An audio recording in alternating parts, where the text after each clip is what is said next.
Alex was a young man gifted with a keen mind and an eye for design, but his greatest talent was procrastination. His small apartment was a monument to his inaction.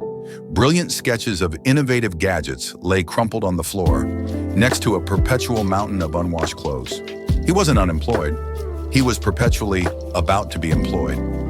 He had a dream of creating his own tech startup, but every morning, the journey from his pillow to his laptop felt like crossing a desert.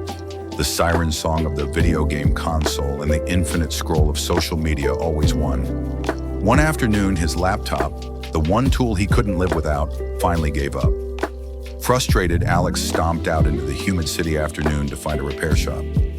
He eventually found a dusty, quiet place tucked between two skyscrapers, marked simply, the Clockmaker. Inside, the old Clockmaker, whose hands were steady and precise despite his age, examined the laptop. "It's not broken, young man," the Clockmaker said, tapping the screen. "It's merely asleep from disuse.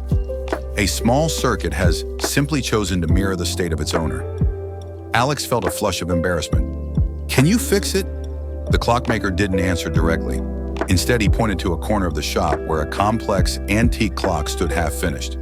"Do you see that machine? It will be magnificent when done. Every gear must be perfectly carved, polished, and fitted. But imagine if I decided that carving a gear was too much effort, so I just left the copper block sitting on my bench for a week. The machine would never advance, and the beautiful potential of those gears would be wasted." He picked up a piece of the clock, a tiny, glittering spring.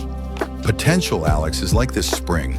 It has immense power stored within it, but it does nothing until it is compressed and released by an external force. That force is consistent action. "But sir," Alex sighed, kicking a dust bunny, "it's the first step that's so hard. It takes so much energy to start."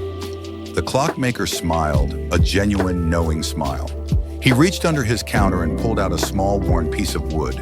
It was a single gear, crudely carved with rough edges.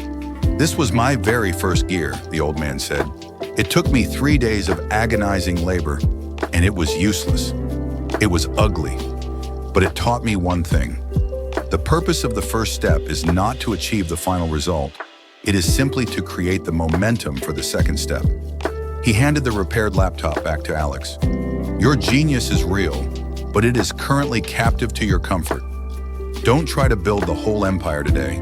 Just carve one gear, send one email, draw one perfect line." Alex left the shop. The laptop felt heavier now, not with weight, but with responsibility. He didn't race home to his couch. He walked to a park bench, opened his computer, and with the image of that crude, persistent little gear in his mind, he started. He didn't design a revolutionary new device. He just organized his files. It was an insignificant task, but it was motion. That insignificant motion soon led to an email, which led to a phone call, which led to a meeting. Within 5 years, Alex wasn't just working, he was thriving. He realized his success wasn't built on one single burst of genius, but on the thousands of tiny, uncomfortable moments when he chose the chisel over the couch. He often looked back at his journey and understood that the greatest enemy to his success wasn't lack of ability, but the gravitational pull of convenience. He learned that freedom isn't the leisure of doing nothing. It's the power of doing what matters, even when it's hard.